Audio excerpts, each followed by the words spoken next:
आपने अपने आसपास ऐसे लोगों को जरूर देखा होगा जिनके दांत एकदम साफ, सफेद, चमकदार और स्वस्थ होते हैं और उनकी मुस्कान काबिले तारीफ होती है। वहीं ऐसे लोग भी जरूर नजर आते होंगे जिनके दांतों में गंदगी जमा होती है। अगर आप उन लोगों में शामिल नहीं होना चाहते हैं तो जानिए कैसे करते हैं दांतों की देखभाल फ्लॉसिंग के जरिए।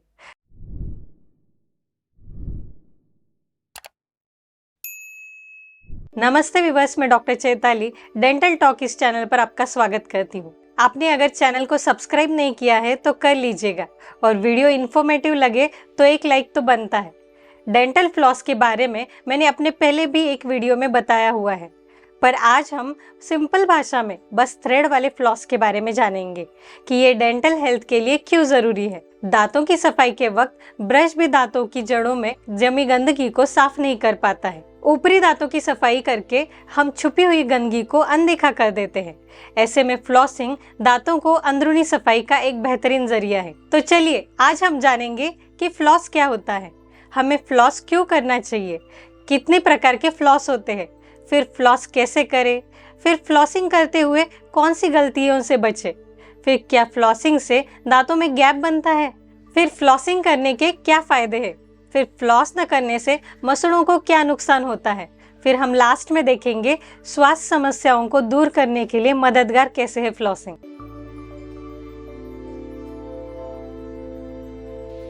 तो चलिए सबसे पहले देखते हैं क्या है फ्लॉसिंग। फ्लॉस एक काफी पतला सिंथेटिक धागा है जिसे दांतों के बीच में घुमाते हैं।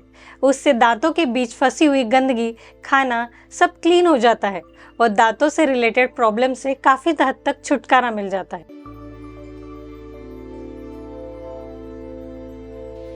चलिए अब जानते हैं कि हमें फ्लॉस क्यों करना चाहिए। ब्रश करने के 4 घंटे के बाद ही प्लाक बनना शुरू हो जाता है और जब प्लाक को निकाला नहीं जाता तो ये हार्ड होकर टार्टर में बदल जाता है। फिर टार्टर केवल डेंटिस्ट या फिर हाइजीनिस्ट के द्वारा ही हटाया जा सकता है, इसलिए नियमित रूप से प्लाक को हटाना जरूरी होता है।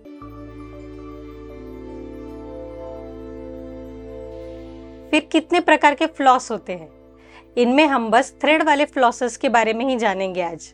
बाकी वाटर फ्लॉसर, एयर फ्लॉसर के बारे में मैंने अपने एक वीडियो में डिटेल में बताया हुआ है, तो उनके लिए आप वो वीडियो ज़रूर रेफर कीजिएगा। वो वीडियोस की लिंक मैं डिस्क्रिप्शन बॉक्स में शेयर कर दूंगी। फिर फ्लॉस कई प्रकार के उपलब्ध होते हैं, जैसे वैक्स्ड, अनवैक्स्ड, कॉम्प्रहेंसिव और रेगुलर, और कुछ फ्लॉस जो स्वाद सुगंध के अनुसार आते हैं, जैसे कि मिंट, दालचीनी, ये सब लगभग एक जैसे ही काम करते हैं। अब हम जानते हैं फ्लॉसिंग कैसे करें। ये सबसे इम्पोर्टेंट है। ब्रश करने के बाद एक बार फ्लॉस करना जरूरी है, फिर चाहे आप इसे सुबह करें या फिर रात को।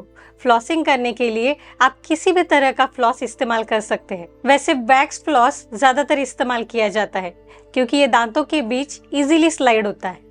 फिर फ्लॉस को आधा मीटर तक काट ले, उसके एक एंड को हाथ की एक उंगली पर बांध ले, दूसरे एंड को दूसरी हाथ के एक उंगली पर बांध ले, फिर उंगलियों से फ्लॉस को कसकर पकड़े और फिर अब आपके दांतों के बीच फ्लॉस को आहिस्ता से घुमाइए। फ्लॉस को हर दांत के आसपास ऊपर नीचे स्लाइड करें। फिर फ्लॉस गंदा हो जाने पर उंगली से उसे निकाल दे और फिर दूसरा फ्लॉस ले ले। अब हम जानते हैं फ्लॉसिंग करते हुए किन गलतियों से बचना चाहिए। सबसे पहले पर्याप्त फ्लॉस नहीं लेना, यानी बहुत छोटा सा फ्लॉस लेना। खतरनाक टार्टर के निर्माण को रोकने के लिए रोजाना फ्लॉस करने की जरूरत है। और याद रहे, जब पहली बार फ्लॉस करना शुरू करते हैं तब मसूड़ों से खून आ सकता है, तो इसे निकलने देना है ताकि साथ साथ प्लाक भी साफ हो जाए। फिर दूसरा है प्लाक को न हटाना। बहुत से लोग फ्लॉस का उपयोग केवल दांतों के बीच फंसे भोजन को हटाने के लिए करते हैं।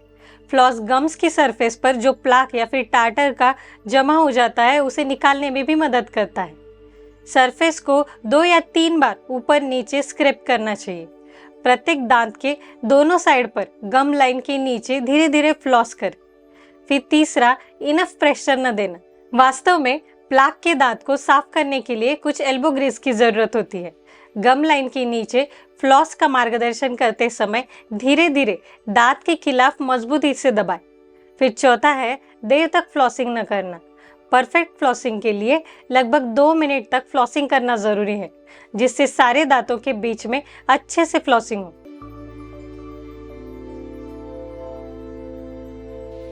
फिर अब हम जानेंगे क्या फ्लॉसिंग से दांतों में गैप बनता है। फ्लॉसिंग के बारे में एक कॉमन मिथ है कि फ्लॉसिंग से दांतों के बीच की जगह बन जाती है, जो कि बिल्कुल ही गलत है। बस आप अच्छी क्वालिटी का फ्लॉस खरीदें और आराम से फ्लॉस करें। फ्लॉसिंग से गैप नहीं बनता, बल्कि दांतों की अच्छी सफाई होती है।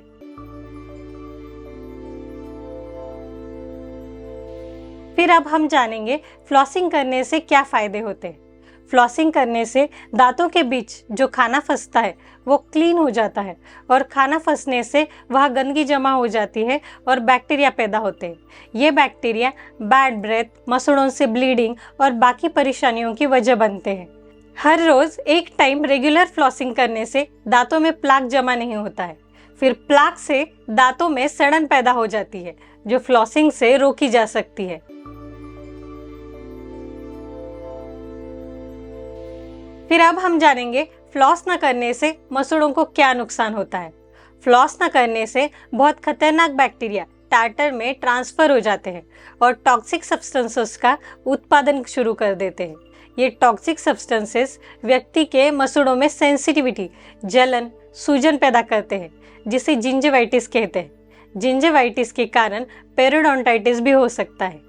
इसमें टॉक्सिक सब्सटेंसेस दांतों के सपोर्ट देने वाले बोन का डिस्ट्रक्शन करते हैं, जिससे दांत हिलने लगते हैं, यहाँ तक कि दांत गिरने भी लगते हैं।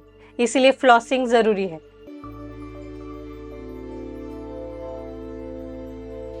फिर अब हम देखेंगे स्वास्थ्य समस्याओं को दूर करने के लिए मददगार फ्लॉसिंग। कई लोगों को लगता है कि दांतों की इतनी सफाई करना जरूरी नहीं है, सिर्फ ब्रश से हो जाता है।